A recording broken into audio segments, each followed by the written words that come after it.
In this video, Dr. Jordan Peterson explains how societies become corrupt. Like, well, what do you do with someone who's still acting out what has destroyed them?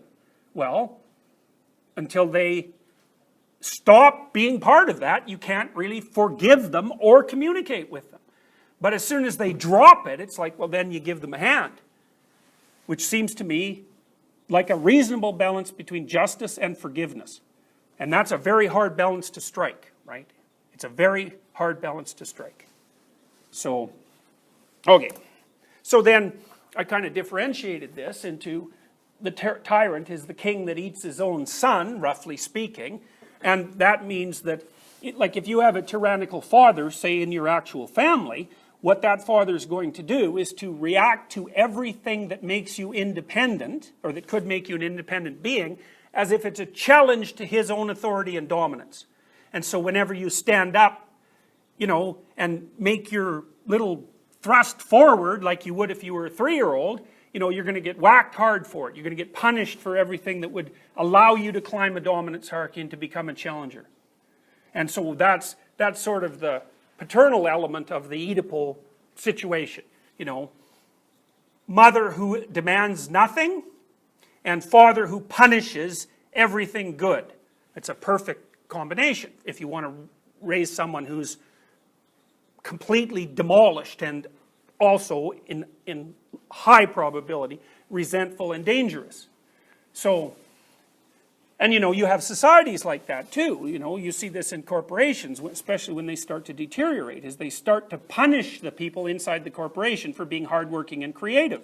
And you know, the thing is in real trouble at that point. It's basically dead. It might take 10 years to fall over, but it's basically dead.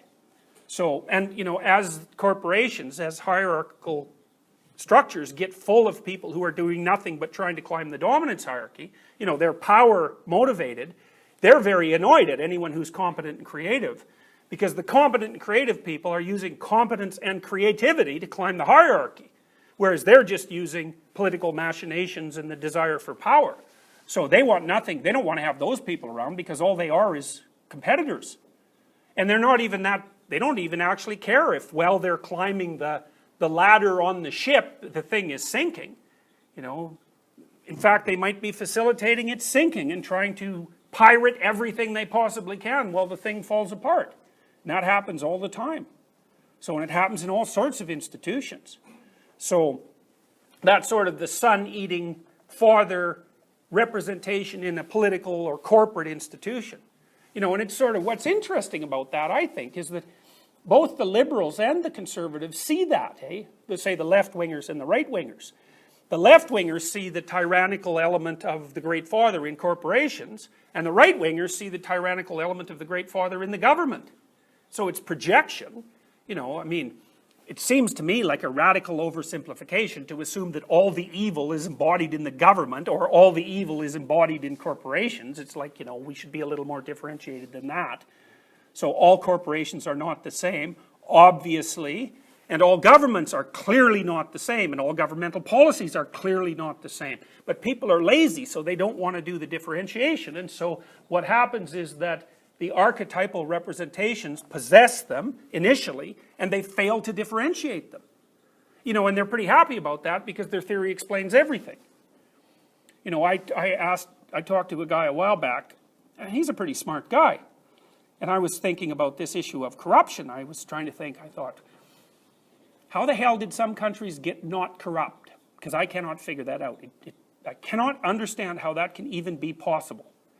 And for me, that's a massive mystery. Like, I can imagine digging through that for like 30 years trying to sort it out. And he answered in 2 seconds. He said, well, it's government. I thought, you know, all that means is I don't want to think about that. And so here's my one-word, low-resolution answer that covers 50,000 snakes at once. It's not helpful. You know, all it does is convince him that he possesses knowledge, because he's using low representations to encompass huge swaths of the complex world.